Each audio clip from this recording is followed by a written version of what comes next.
Mesdames et messieurs, bonsoir. Bienvenue à cette édition. Je suis très heureuse de vous retrouver. Le président de la République est rentré hier à Abidjan. Le chef de l'État était en Éthiopie, en Chine, en France et au Royaume-Uni à son arrivée hier au pavillon d'honneur de l'aéroport Félix Houphouët-Boigny. Le président Alassane Ouattara a annoncé de très bonnes nouvelles pour la Côte d'Ivoire. L'annulation de 2000 milliards de dettes du Club de Paris et le début de grands travaux. Je viens d'informer Monsieur le Premier ministre, les ministres d'État et les membres du gouvernement et les généraux de la mission que je viens d'effectuer à Addis Abeba, en Chine, en France et en Angleterre. À Addis Abeba, du 13 au 16 juillet, il s'agissait de participer au sommet des chefs d'État et de gouvernement de l'Union africaine pour le renouvellement des instances. Et comme vous l'avez noté, Madame Zuma, candidate de la République d'Afrique du Sud, a été élue avec une large majorité des 2/3, comme cela est requis par les textes de l'Union africaine. Bien entendu, Madame Zuma est maintenant la présidente de la Commission pour nous tous.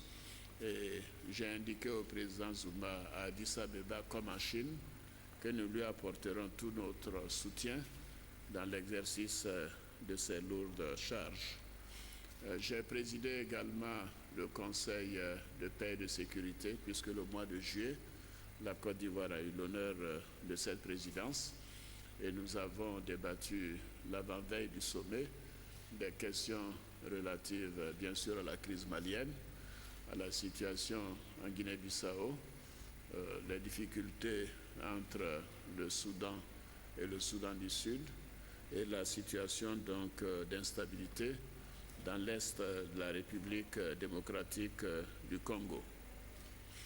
Un séminaire a eu lieu à cette occasion sur le commerce intra-africain et par conséquent ce séjour a été très fructueux.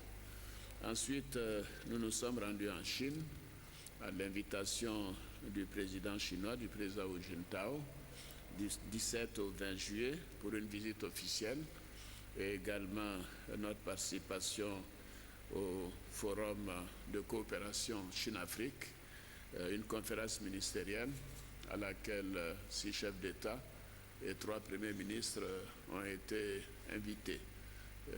Bien sûr, en dehors de la Côte d'Ivoire, il y avait le président en exercice de l'Union africaine, le président Yahi Boni du Bénin, le président Jacob Zuma et plusieurs autres chefs d'État. Nous avons commencé par la visite de Xi'an, qui est une ville historique où il y a donc l'armée enterrée.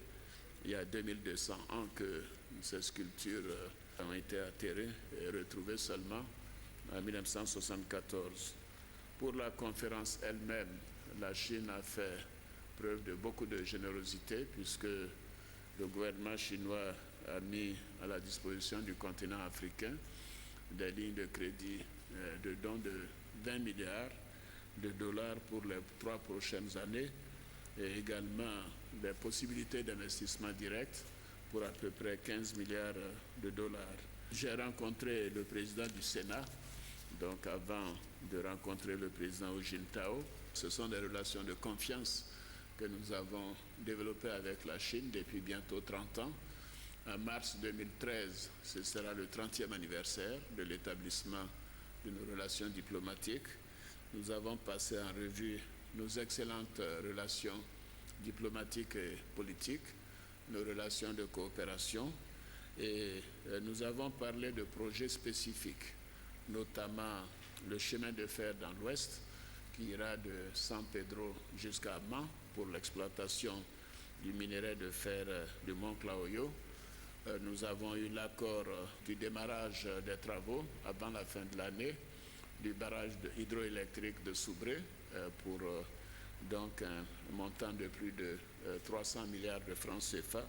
Également la réhabilitation du chemin de fer Abidjan en Niger, en passant par Ouagadougou, Tambao et autres, pour permettre l'évacuation du manganèse de Burkina et de pouvoir envoyer au Niger les équipements lourds pour l'exploitation de l'uranium.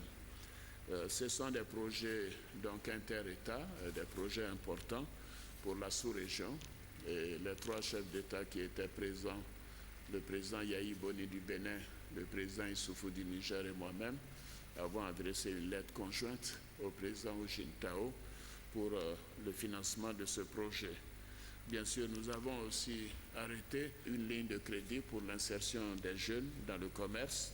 Au total, ce sont des projets qui peuvent être évalués entre 3 et 5 milliards de dollars d'investissement au cours des prochaines années. Et pour démarrer cela, nous prévoyons également une visite des hommes d'affaires chinois, je devrais dire des hommes et des femmes d'affaires chinois, les 9 et 10 août. Et cette délégation comprendra plusieurs hommes d'affaires. Et nous considérons que cette coopération est très utile pour notre pays, puisque d'ailleurs dès vendredi, j'aurai l'occasion d'inaugurer donc le lancement des travaux pour l'autoroute à 3 voies de chaque côté, Abidjan-Grand Bassam, et un peu plus tard, lundi prochain, lundi en 8, le démarrage des travaux d'adduction d'eau d'Abidjan, d'approvisionnement de l'eau à Abidjan à partir de Bonois. Donc ceci permettra de résoudre les problèmes d'eau ici à Abidjan. Nous nous sommes rendus en France à l'invitation du président François Hollande et pour une visite de travail et d'amitié. Et auparavant, nous avons rencontré le ministre des Finances, Pierre Moscovici, avec qui le ministre des Finances Dibi a signé donc l'annulation de la dette de plus de 3 milliards d'euros, c'est-à-dire 2000 milliards de francs CFA. Cette annulation permettra de financer un certain nombre de projets d'infrastructures et de projets sociaux. Et c'est une étape importante dans la concrétisation de cette coopération avec la France.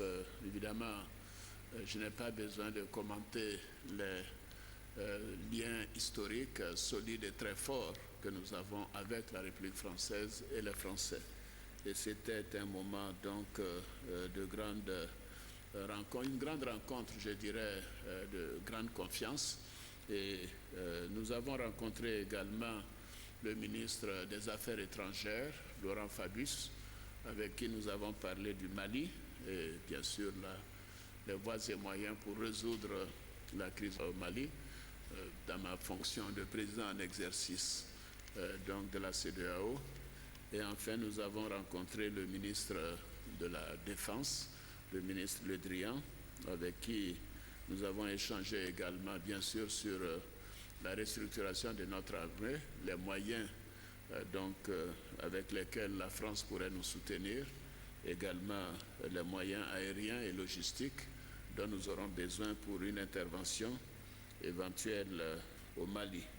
Comme il l'a dit le président François Hollande lui-même, nous avions été déjà en contact avant les élections présidentielles françaises. Il m'avait indiqué bien sûr que nous continuerons d'avoir les meilleurs rapports. Et ensuite, je l'avais eu au téléphone il y a à peu près 1 mois et demi quand il m'a invité pour lui rendre visite aux dates que j'ai indiquées. Et nous avons, à l'occasion de cette rencontre qui a duré plus d'1 heure de temps, 1 heure et demie, parlé donc de la meilleure manière de renforcer notre coopération, qui est déjà excellente. Il m'a indiqué la continuité de cette coopération, le fait que la France considère que la Côte d'Ivoire est importante dans sa politique étrangère, est importante pour son rôle régional et son rôle continental. Nous avons également confirmé l'accord de partenariat et de défense que j'avais signé avec son prédécesseur, et convenu de la mise en œuvre de cet accord, notamment bien sûr le maintien de la base de Port-Boué. Nous avons également parlé du Mali et bien sûr de l'appui que la France pourrait nous donner au plan logistique, au plan matériel, au plan financier et bien sûr au plan politique pour avoir une résolution très forte des Nations Unies.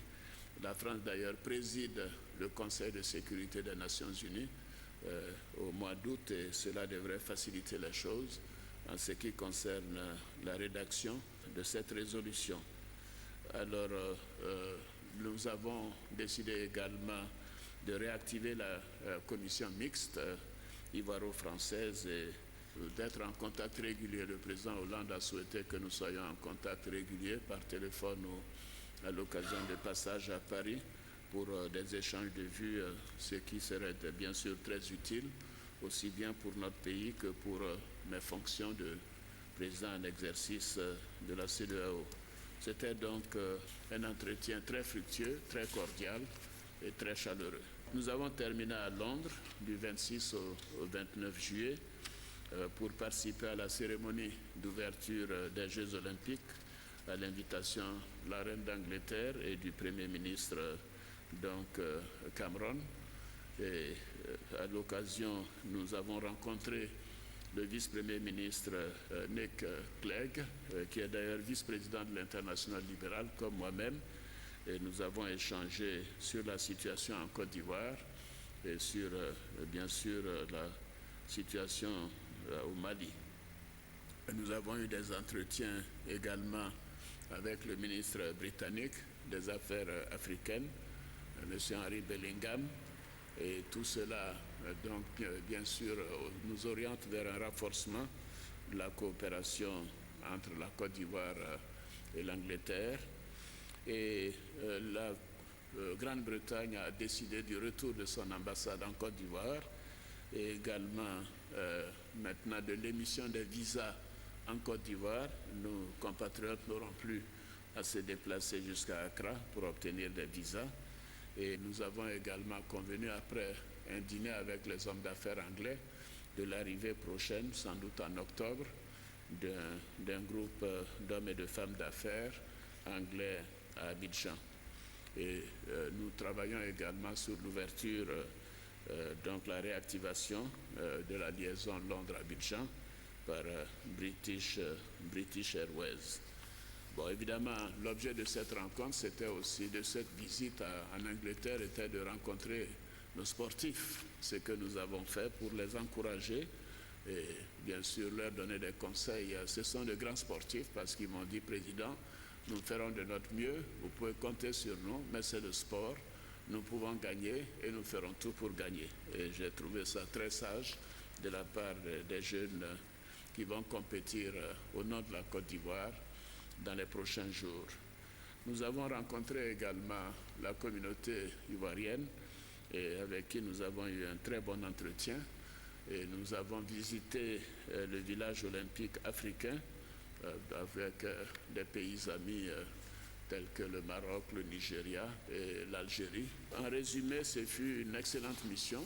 Je considère que cette mission a été particulièrement fructueuse, pas seulement pour l'image de notre pays, mais pour les perspectives de visite d'hommes et de femmes d'affaires ici, chinois, anglais, et également pour la mise en œuvre très prochainement de grands projets de développement et surtout la signature de l'annulation de la dette qui fait plus de 2000 milliards de francs CFA, ce qui nous permettra de renforcer les investissements dans les infrastructures et dans le social dans les prochaines années.